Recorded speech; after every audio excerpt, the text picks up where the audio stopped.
bampangi ya zolo ntango mekuka de fois donc peut-être qu'il y a un problème moi aussi il y a arbre moi aussi mekanga mfinda ya mbimba arbre yina kenki yokele kabila bampangi na betu surtout ya Kinshasa peut-être que ça va que Kinshasa ke na maboko ya bangabandundu. Alors il est grand temps bampangi nyonso ya Kinshasa peut-être que l'homme la beno bana nyonso ya changu ben fait telama bubu ya parce que mokili nyonso boke tali la betu ba bona nyonso ke tala ke bana ya Congo me pikala na nima makambo me luta na Burkina Faso yome kuma lera tour na betu bana Kinshasa bale ke na kana ben mutu mosi bebe na pikala nima jour si fait ta bula mwana nyonso ya Kinshasa fait telama sana kukula be étranger ina ba étranger ina ba kusa sana ko baka bona na betu betala intérêt ya bana na betu betala intérêt na betu ve bubia parce que nous sommes bien aujourd'hui mais bana mbasi yo tavana mbasi na bola kana bubia peut donner la bola na betu fait mbasi yo tavana mbasa na bana na betu bana de quoi on na fait parce que bet me sala dia ba bêtise. Donc il est grand temps ça na betu na ben on peut avec la kata salawa betelama sala ko noani na Congo yoke na maboko na betu yoke bola na betu c'est à nous autres betelama bubia ça ben noani na Congo betu la na ba police opportuniste na kena Kinshasa ve ba yena ba mpanga wi sa betu nzoni na ko banda na ba kimbuta na ko banda na ba gizenga na ko banda na ba yena nyonso me trahir peuple congolais. Alors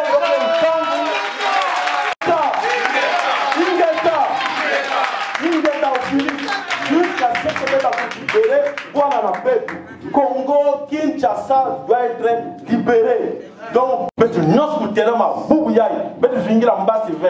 que trop tard. C'est le moment que ça peut défendre Congo. Merci na Beno, Ingeta. Benayu de mieux noy. Benayu de mieux noy.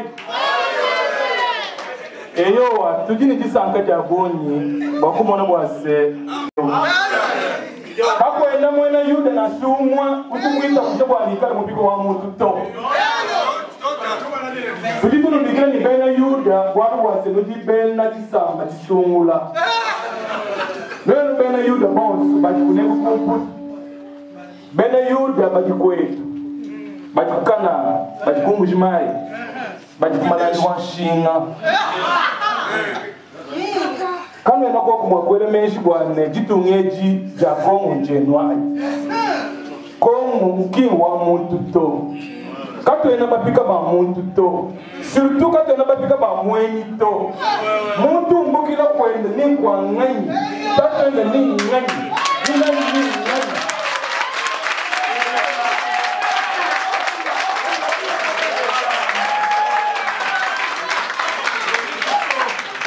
Montwao ulwa bwana tona tetwetu atuswika monji kunshi mubunguji ikala kwendu tukoka kosi kujimusu bwana tukoka bwazi mwana wa Kongo ikala usufriri ikala yewe mwanampanji jamaa jako moja kaibi pata mbama yito mais il est temps Jiba Jakumbani. Peuple wa mungalata le lutujiba disanyisha ne tunobikila boase nulwa tudisanyisha twenza bomu bwa mutisumbu echi jinene peuple mokonzi buji kadiji boetu bikengela de tujibeshe do buji kadiji boetu tetonka yetu benyi mbatu suika manji konshingu bana betu bwase tushala bapika babu ne bana babu bikala nuku mpala kwa bana betu le butu kubwa kucha loai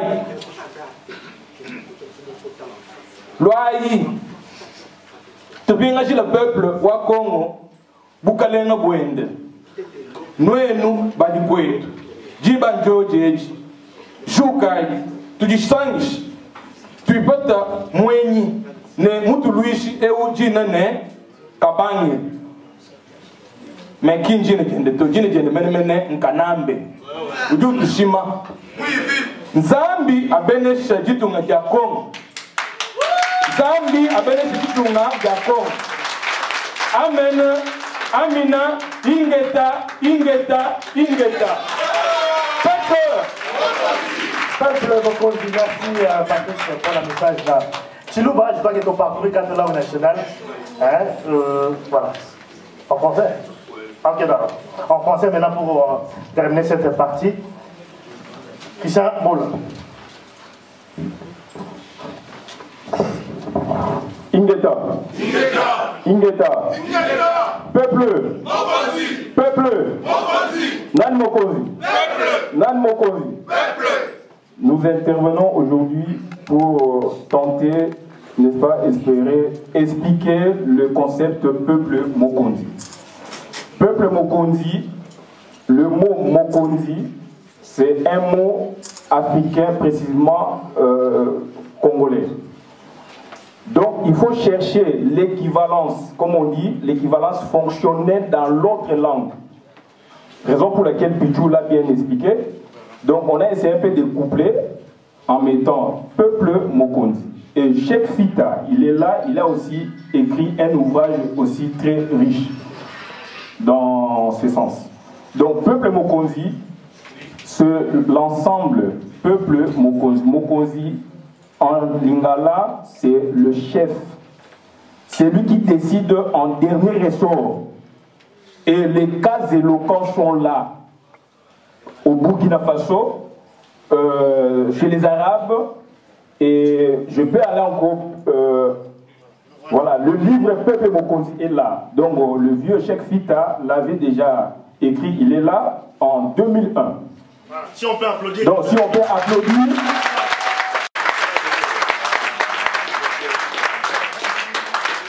Là, c'est un philosophe. On a des gens très intelligents dans le pays, dans la diaspora, et il a pensé il y a 13 ans, sans qu'on le sache, et aujourd'hui on en parle.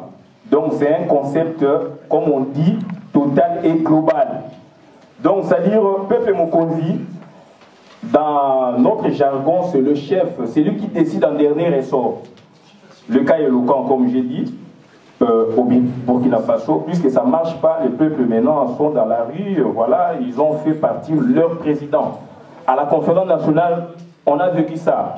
Si on remonte encore les dates, on a vécu des cas pareils dans notre histoire aussi. Et même avant la colonisation, les Kimbangu, tout ça, etc. Donc, ils agissaient en fonction de chefs. C'est moi qui donne le mandat aux représentants, à celui qui doit me représenter dans une institution, et non la délégation du pouvoir comme on vit chez nous maintenant au Congo.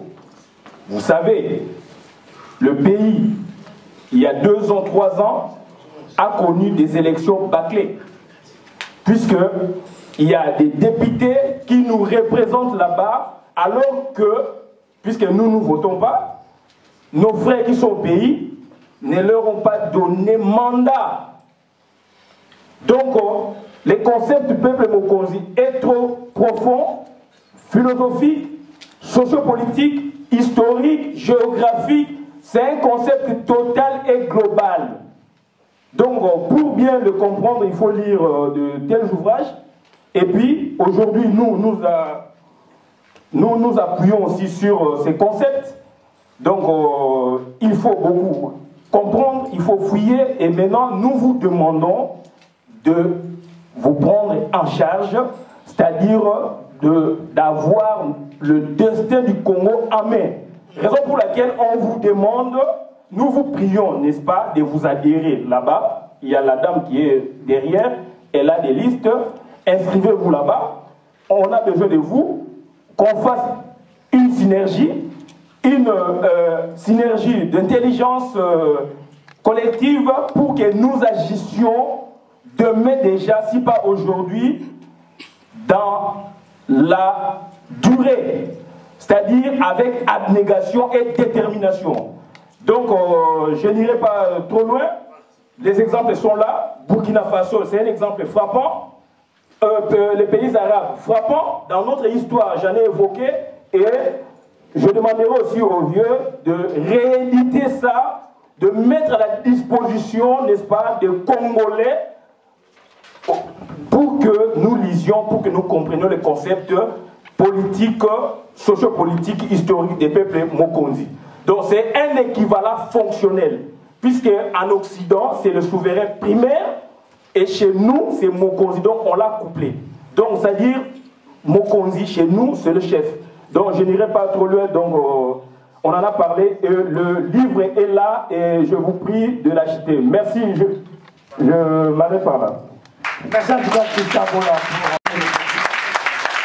Je vais lancer le programme, hein, comme on parle de Cheikh Fita. Il est présent dans la salle. Si Cheikh Fita peut me rejoindre ici pour nous expliquer en quelques lignes hein, les concepts.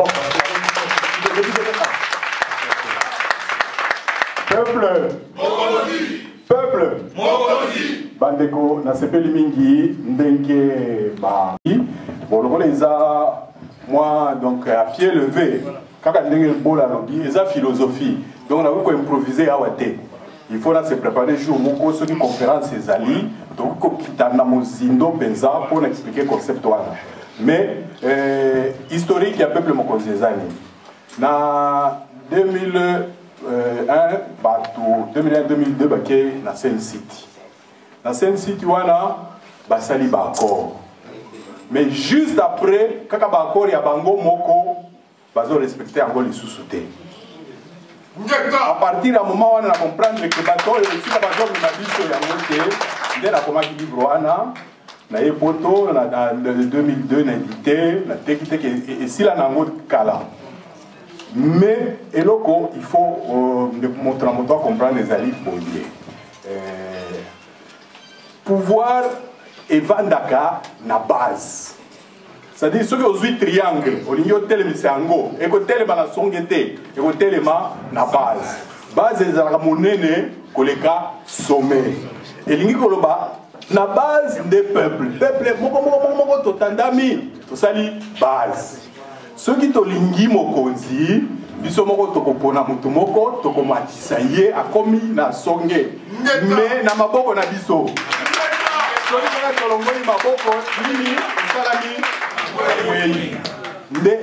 Parmi les choses qu'il faut comprendre.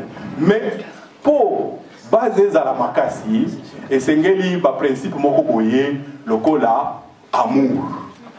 Amour du prochain. Amour de la patrie.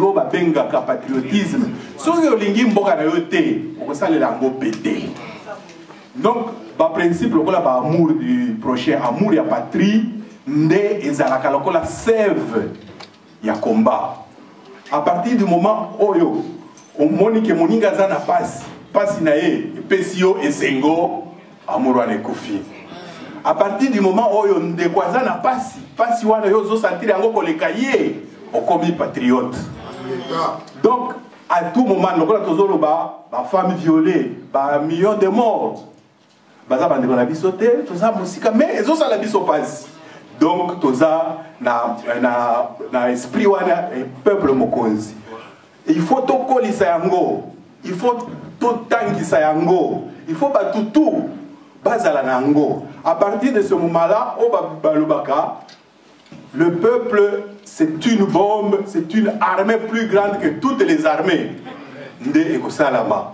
Ba phénomène la Burkina Faso wana. Je suis au regret. L'ère n'a comment qui il y a 13 ans, si ça c'est-à-dire, est faisable à tout moment, dans tous les pays. Mais,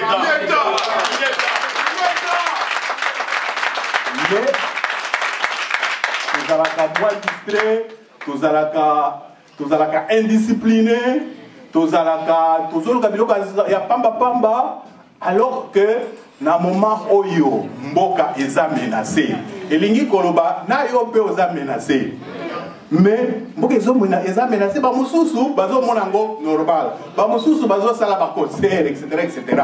yango bomoni ke na moment moko mouvement ba combattant ebandaki, c'est-à-dire que esprit wana ebandi komata na bongo ya bato ebele nde esali ke na moye ya lelo soki esika moko babangaka bakongole eza libanda. Donc biso toza libanda nde tokosala oyo babengaka étincelle, mais à condition to se plier na baprincipe ebele. Donc moi moke nazalaki nango mpona lelo parce que mapia donc apie mese yango wana.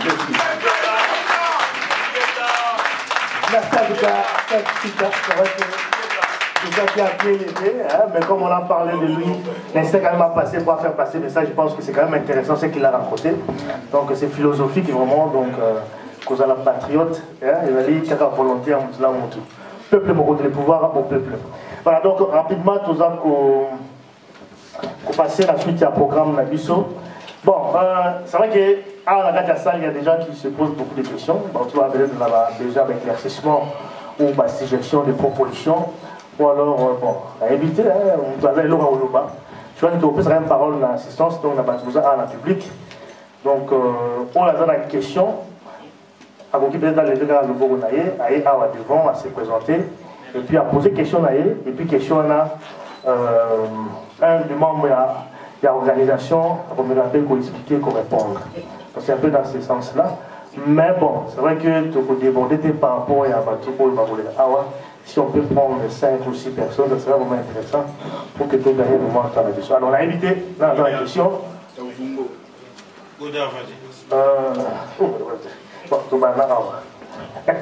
Fumbo. Rapidement, être précis, clair et bref, pas vraiment déborder aussi par rapport à... Voilà, bonsoir tout le monde. Salut peuple. On peut tous s'adhérer du dire peuple, nous sommes là, je me présente, Henri-Paul Vumbo, simple analyste politique, donc on fait aussi beaucoup de choses pour notre pays. Je vois derrière moi Jaco, que j'ai toujours eu des discussions avec. C'est-à-dire, quand je suivis un peu en long et en large les passages de tout le monde ici, je dis Pichou, ainsi que le confrère qui est là-bas là.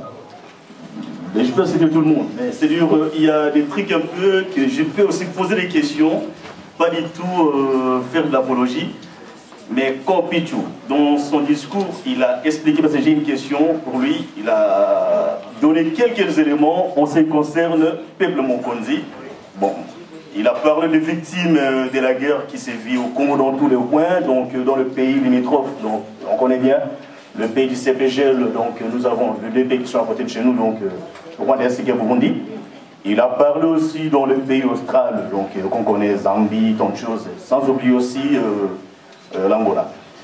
Mais je pourrais dire que pour tourner, de poser la question à Pichou, comme à M. Bola, aujourd'hui nous parlons du peuple Mokonzi, on parle aujourd'hui des soulèvements populaires, la rébellion, la désobéissance civile. Et la question que les deux personnes ici, ils vont tenter de me répondre, de répondre aussi à la salle, pas faire la leçon à M. Bola, mais si aujourd'hui on parle par exemple de ce qui s'est passé à Burkina Faso, ce n'est pas un élément nouveau.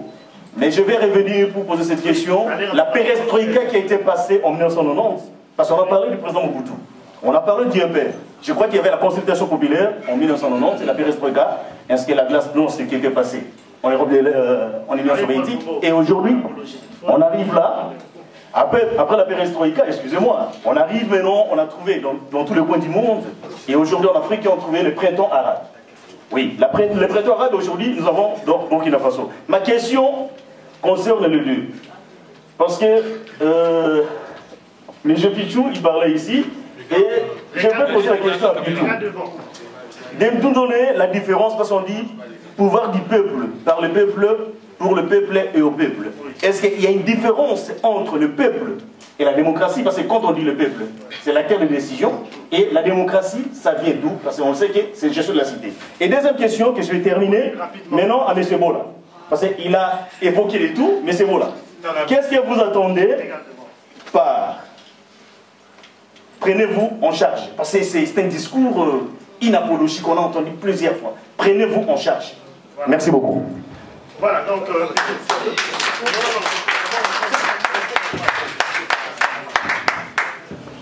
je ne vais pas trop perdre de temps, je vais juste commencer par répondre. Quand on parle du pouvoir au peuple, par le peuple pour le peuple, et parler de la démocratie, c'est de la même chose en fait. Donc voilà, c'est l'expression populaire.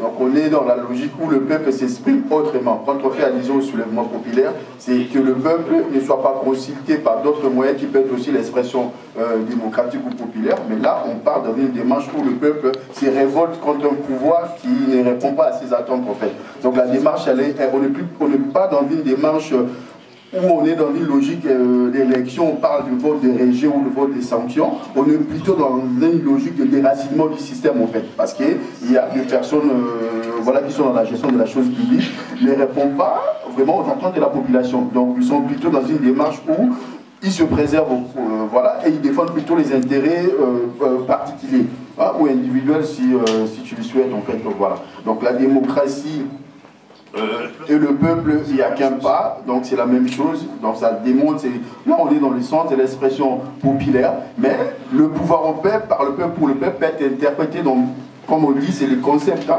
On peut aussi le développer dans diverses manières, et puis on peut faire un débat là-dessus, sur un politologue, donc on peut prendre toute une journée pour ça, et on ne se mettra pas d'accord sur le principe, mais dans l'idée, pour être un peu plus court, pour ne pas monopoliser la parole, donc nous, c'est la démarche du soulèvement populaire, donc l'expression populaire par d'autres moyens. Donc on est entré dans une logique démocratique, mais on utilise voilà, d'autres moyens pour répondre à ces attentes-là. On n'est pas dans une consultation populaire comme en 99, qui était une démarche voulue, avec des conclusions déjà dites à l'avance, donc ça n'a rien à voir, on était dans un régime qui était totalitaire, donc vraiment le vrai sens de la démocratie n'y était pas, parce qu'on connaît un peu comment ça s'est passé, et c'était vraiment sous une dictature, donc voilà. Là, l'expression populaire n'y était pas. Il y avait une logique de faire passer un message, et le message a été passé. Voilà. Donc sinon, on peut faire un débat. Finalement, je pense que je vais quand même vous rappeler en tout cas de ne pas être très résistant dans l'explication. C'est pas important d'aller au-delà de ce qu'on pose comme question. Alors Christian, rapidement, en quelques lignes, pour passer à une autre personne. Peuple, Nan Mokonzi, prenez-vous en charge. Donc je voudrais répondre à la question qui vient de m'être posée, mais avant, je vais appuyer un peu l'idée de Pichou. La démocratie est relative, puisque la démocratie française diffère de celle états-unienne. Et dans les États-Unis, par exemple, c'est un État fédéral où il y a des États fédérés. Donc le peuple s'y retrouve, mais avec différentes démocraties. Donc voilà. Donc on peut aller encore plus loin tout ça. Donc prenez-vous en charge quand on passe là. Donc voilà, le peuple a tellement été dupé par les politiciens congolais de 60 jusqu'à aujourd'hui. Et aujourd'hui, nous disons on doit se prendre en charge. On doit se prendre en charge au regard de notre vœu aussi. Au regard de notre vœu, c'est-à-dire de prendre notre destin en main. C'est-à-dire qu'on doit s'approprier, n'est-ce pas, de notre avenir. C'est un processus, comme a dit aussi Cheikh Fita. Donc on doit s'approprier de notre avenir. On ne peut plus, n'est-ce pas, laisser aux aventuriers pour nous diriger. Aux aventuriers que nous, on n'a pas élus, ou nos frères n'ont pas élus, et qu'ils sont là pour leur perdième. C'est-à-dire, prenez-nous en charge, c'est-à-dire, on prend notre destin en main. C'est-à-dire, prochainement, il faut savoir qui voter. Merci pour la préexplication. Alors, la deuxième question, pour la deuxième personne, le voyage pour l'ensemble de la maison. Vraiment, là, on fait la politique avec clair. Oui, je me présente, je m'appelle Béla. En fait, la manière à tout là, parce que de l'organisation est belée dans la diaspora. Et là, juste une ligne de démarcation entre peuple Mokonzina au lieu de le monde à la Géza. Parce que pour moi, je suis comme ça, parce que je vais voir.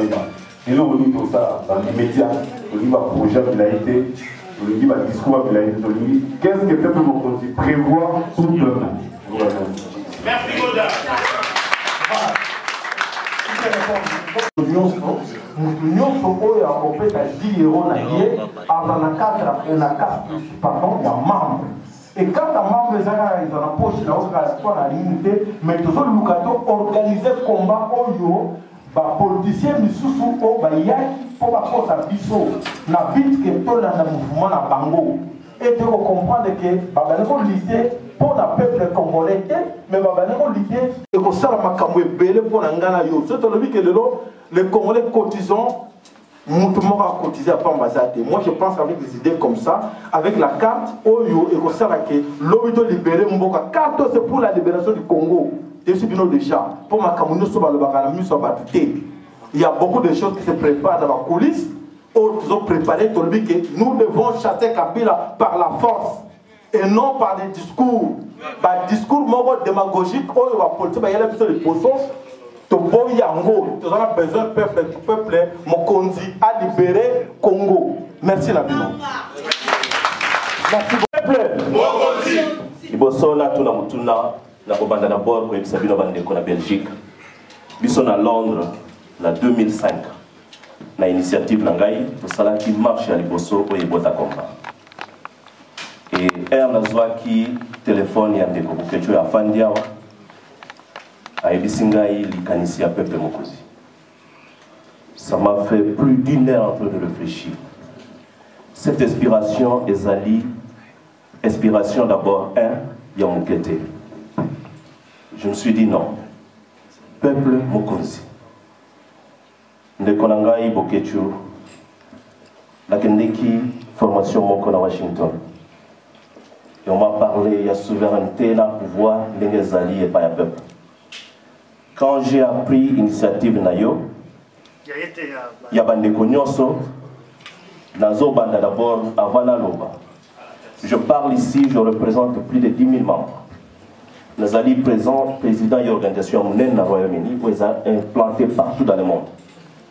Alors, ce qui n'a pas qui l'eau, d'abord, nous avons ça. Félicitations, Makassi, pour l'initiative. Pour vous dire encore une fois de plus, et vous allez bien noter, c'est Dieu qui a donné cette initiative.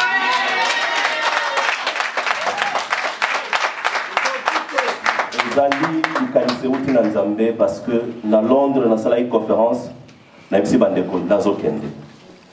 tout le monde était vraiment d'accord.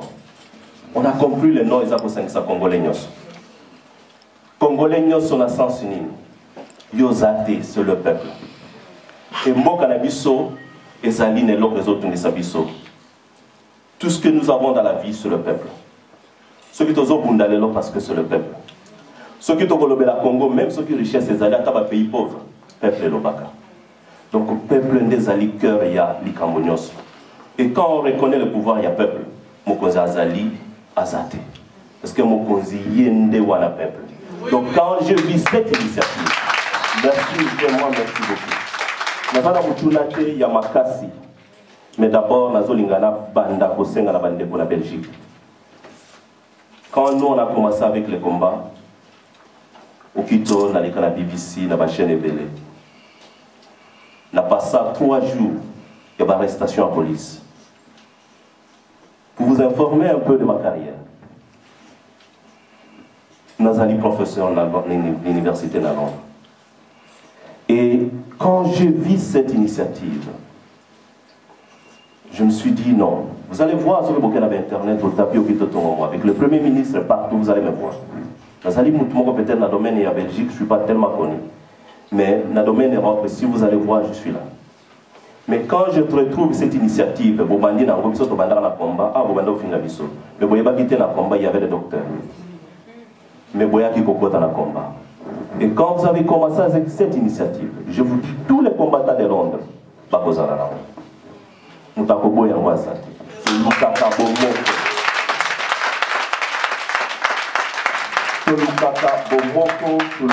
solution pour le Congo, tous allés humiliés. De Konangamo na Congo, je vois les belles femmes congolaises ici. Moi, quand on a bango violé, quand on dit que tu es est-ce que tu as un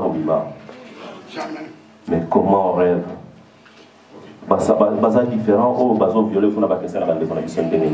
Je suis là pour vous dire ceci. Mais par le nom, je sens l'unité. Je sens l'amour du patrie.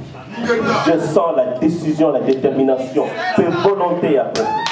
Donc je vous demande Belgique. Je vous demande Belgique. Je vous demande Belgique, quand j'ai pris la décision à Rotika Moussala, je payais l'hôtel, j'ai pris toute une équipe, pour la voiture, mes excuses parce que je pour rater métro,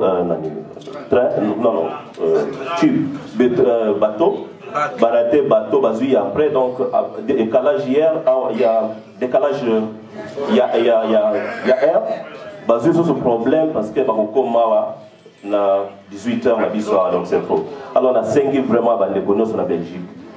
Tous à un esprit, il y a patriotisme, détermination, et ma valeur na biso, c'est nous la solution pour le Congo. Merci. Merci président. Bonsoir. Nzamba zo lokumu. Lokwa na zolo lengi ya ko tatwa liboso na bino na desifra na nga oti Londres. Ya ko s'exprimer na lingala. Entre nous les Congolais. Quand il y a bisou, Bible lobby etika esika o matambe nyati ya mwepesa milina yo. Soki tozolo ba makamba mboka na biso esingeli to ba bamuno kwa mboka. Mboka lelo Congo ezoko kende. Toko yeba isusu identité te parce que bangunya bakoti bayokoli masolo bayebi esika nini tozali kosolo. Nakenda bino na molaite. Nous avons poussé. Nous avons eu une grande bichot de Luxembourg et si nous avons eu l'Europe et Banda. Nous avons eu Schengen. Sur le total, nous avons conduit les alliés Jean-Claude Juncker à eu une grande bichot de Luxembourg. Nous avons eu mon avocat. Sur le total, nous avons livré. Nous avons eu et pas une bichot na Congo et Sengeli Tozongisa pouvoir na chef coutumier.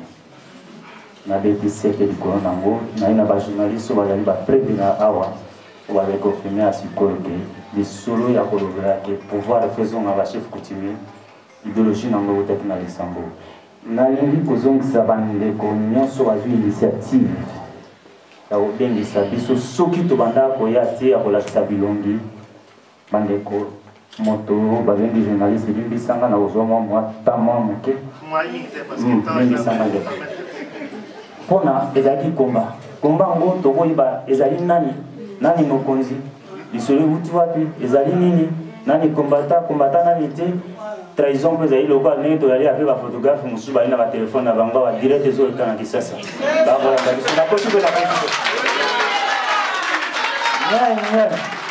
naloba napanza nasopa peuple mokonzi toloba ah tata nalolelo ko bandaka la tiki esiko tokomi tata toyoko pesa rapport na yena mbana mama bana tike po mosambo ko fofuta facture menga na yena mwana na botami na mbo abotami na mboko akoli pa iko auti na mboka mwana e pa ya Jean-Claude Juncker akokose ne lokote exambo jako et puis classe ya botanga na kokoba ta pantalon na koteka mais problème c'est nini bitumba Congo comme na suka et comme na suka boni bao bakolanda bilili lelo bakota donc Roger Motingi akompenda ko simba micro parle ba makamba Congo parce que to bundi epeli ngomba pesi ekoki amen soko moninga na telemi boyo ko mona pelo binde ko mususa oh Roger na mona ki na Kisasa ah o mona inga na Kisasa na zaki epa ya mungunga tuna zaki na mwana mboka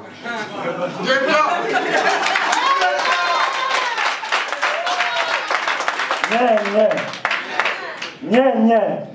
Et l'ingolo batte na comme Mobutu mais na zai mona déjà batte pendant se présenter na zai ngombe mona batte mangenga bobuti na babuti na identité nini identité na ngala zai mona batte mangenga papa mando mama di na bae boketu premier na bae ngombe voilà parce que botu na ngai société bande gonaza la presse toyo ko intervenir na citation yo dokolela na internet na ba réseaux sociaux tomitu nzambe likambo ezokende wapi tokosuka wapi tokolobaka obe kombata bakotuna obimbi na police okende kosenga autorisation na kokenda mboka boye soki atide yinga na nzela toki ngunya mungunya kotinga na nzela na kose défendre comment parce qu'il y a des assurances ce que vous avez déplacé na bana faut à la cirer tant au peuple mokonze botami tuka tindelingo bel carte atindelinga na bita tana mona na bilili na photocopie yango na zuna bi bon na kena la police lobi aux alliés assurés siko ko se déplacer lelo mwana ya botami nazo zonsa bande ko nyonso bazu initiative ya ko bota nata no ba konzio na sai makambo kaka oni no nga boye kasi na ngo bot ngo na bino na za mukuse vraiment na yena libota na nga mobimba initiative na bino ndeko na ngai nzamba za lokolo na mono lokola ai Simon Kimbanga Zonzi. Merci beaucoup. Merci beaucoup que tu Congo oye. Bana Congo oye. Ngai nalingi plus na s'adresser na batu ya mboka batu bazali na Congo. Pensez dans ngai ko d'abord na ba victime bauti da beni bauti kokufa. Ah bisonyo so tozalia wa tobenga bibeto simbi idéal moko. Ezali ya ko défendre cause ya peuple wana congolais. Yango pensez dans ngai zo kende mingi mingi na ba victime wana. Et deux nazali na message moko ya peuple congolais. Ya ko lobela bango ke plateforme oyo ba bengi peuple mokonzi. Ils ont un message et espoir pour le peuple congolais.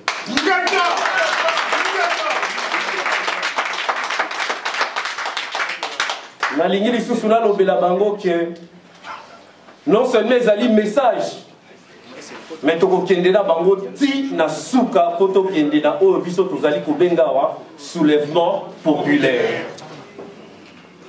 Tout le monde a mingi parmi les objectifs du peuple mokondi. Bazo Lobela, Bazo s'est référé dans la date moko, le 4 janvier 1959. Et là, Bobiso Tolingi, Salema, les sous-sundés Salema Kiwan. Mais Yango, il faut travail moko et Salema. Travail aux Salema, et ça y a Kolobela, ko dénoncer.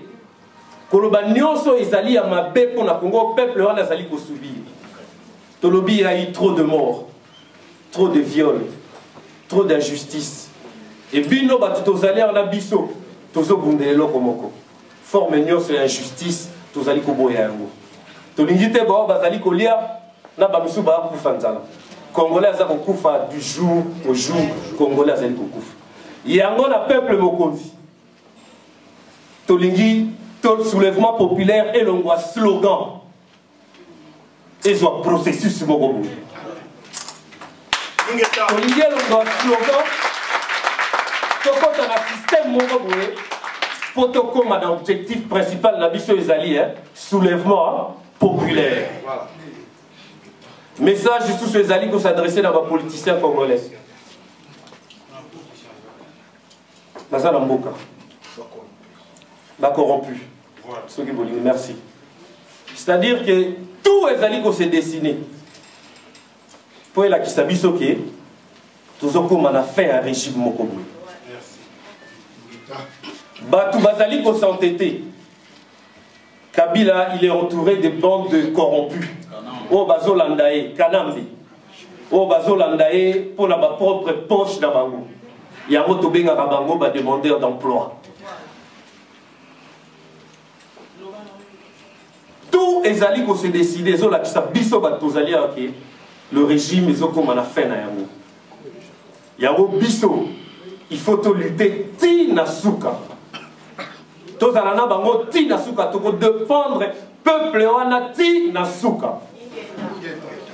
Yango tolobi bana Congo plateforme oyo ezali message et espoir.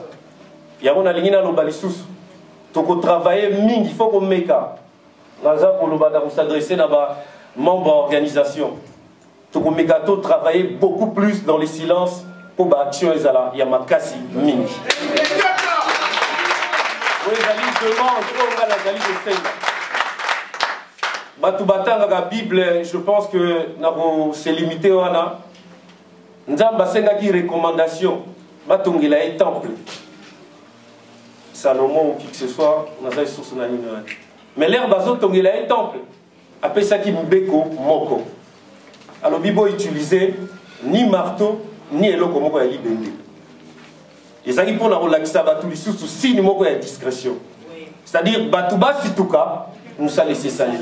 Mais Batouba et Bateke, Bazotongela un temple, message aux Ezalaki plus capital, Tokobina Souka, Tolembate.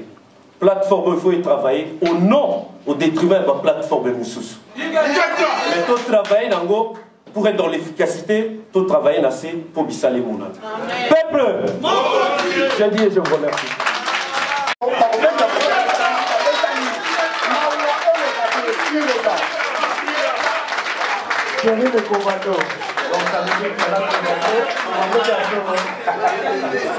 Alors, les deux m'ont dit, d'abord, les mamans pour la seconde le mot. Saluer l'emblème de notre souveraineté.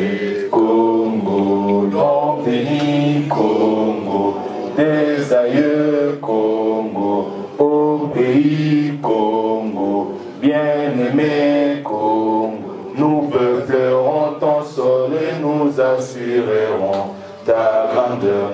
30 juin au tout soleil, 30 juin du 30 juin, jour sacré soit le témoin, jour sacré de l'immortel, serment de liberté, que nous léguons à notre postérité pour toujours.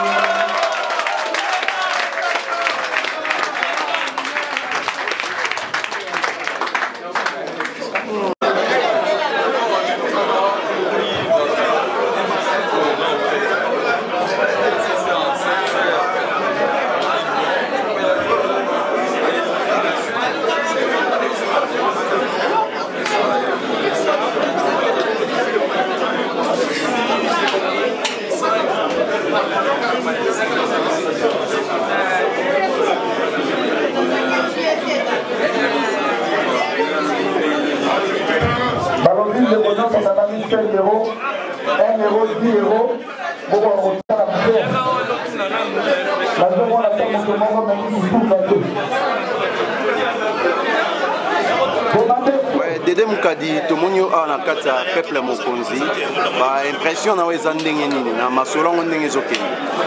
Bon, en tout cas, Nazana Sengomi, je suis très satisfait du point de vue personnel pour l'organisation de Salimaki.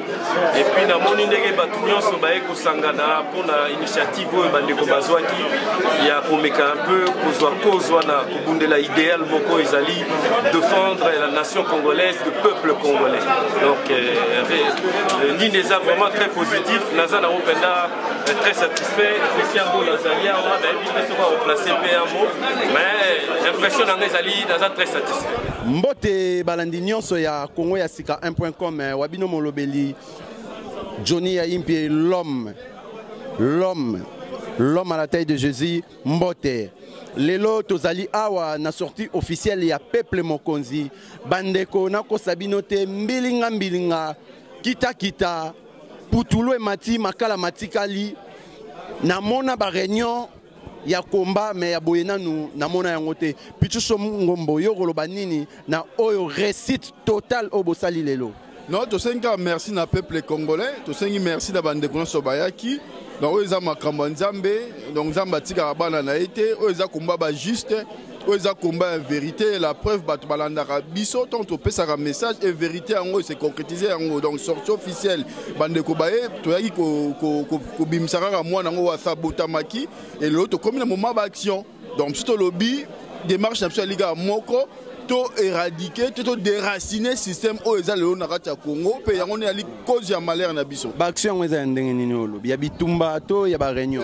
Non, plutôt ba action ya ba réunion te. O eza ki sortie officielle est-ce que to zongi na kukunde to alaki. Yo za mwana ndaku o mona ba masola kati ndeni ebeta mara. Donc biso to okele mba moko droit au but. Donc tu travailles na batu na kin mbala moko et robeta maman na kin to ya chapwa et ko sala maneta mari na Burkina Faso. Donc nous avons le moyen et comme na le cambo ya ba minute quoi. OK, merci donc. Est-ce que Dédé Moukadi la voix autorisée de Liège yo lobinini est-ce que ba réunion oyo ezaka rapoto sukawa? En tout cas merci Johnny. D'abord Naza très satisfait Et puis, nous avons remercié le peuple congolais, diaspora, combattant, résistant au Bazalaki Lelo parce que l'union fait la force. En tout cas, l'impression que nous sommes très satisfaits de la rencontre et à Lelo Ndegeleki. Mais pour nous la question, Johnny Omoni Moussale Zalina nous Kosalema. Yango tout à l'heure, nous avons dit que peuple Mokonzi ezali message et espoir pour le peuple congolais à Kinshasa, peuple azali na Congo. Ezali message d'espoir, mais il y a un travail au Ezo Salema, au Moussal Ezo Salema. Yango to lobagi ke to travailler pour la meilleure efficacité, to lingi to travailler nassé pour Moussalande mona na likolo. Merci. OK, merci chef d'état-major. Pour ça pardon pour caméra na biso mo boulou.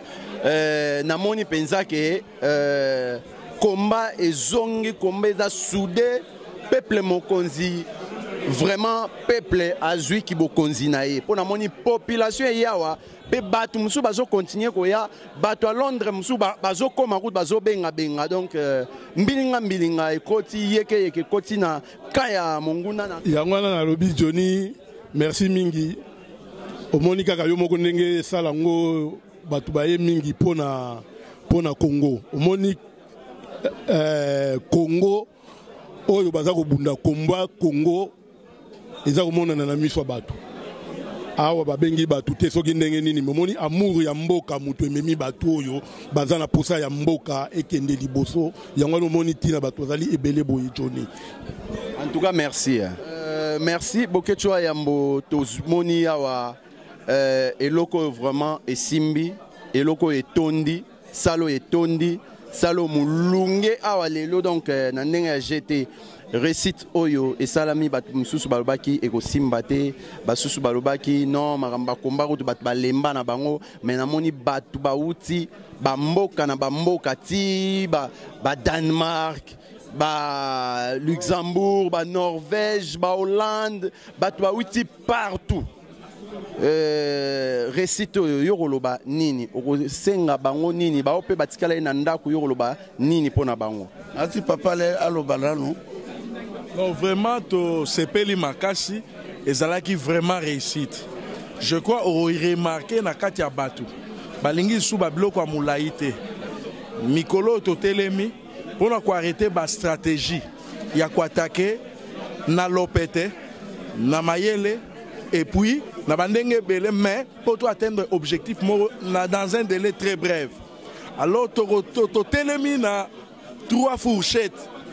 Donc na 3 fourchettes mayele kozala renseignement kozala et puis batupe ya bilamba makasi ba kozala. Donc ne tozolo ba boto yebi eloko ni tosali tozana situation nyonso déjà en main. Donc ba mécanisme car to mettre sur le terrain pour ko déclencher yango stratégie à makasi ezaraka loi ya silence. OK, merci papa Patrick Yorolobanini.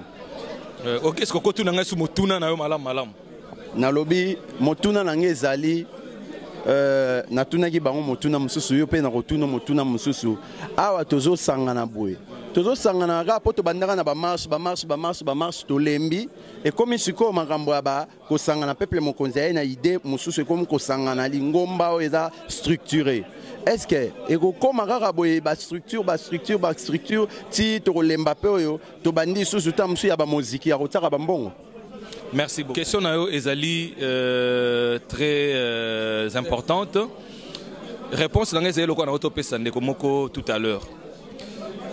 Nengo uti koloba to sangani poete liboso tozaki na combat. Ou bien tozo continuer na combat. Mais combat toaki nango liboso ezalaki kaka peuple à se soulever parce que a supporter ki système oyo ezali na mboka na biso te. Mais loko les aki structuré te les loto komi na structure. Mais to kotika la kaka te que bon parce que to komi na structure to tika li kaka na ba théorie. To était ko loba on a conférence tout à l'heure là dans la présentation que lutte na biso ezali lutte moko il y a théorie té. Lutte na biso ezali lutte moko il y a ba réunion té. Lutte na biso ezali lutte moko il y a ba conférence té.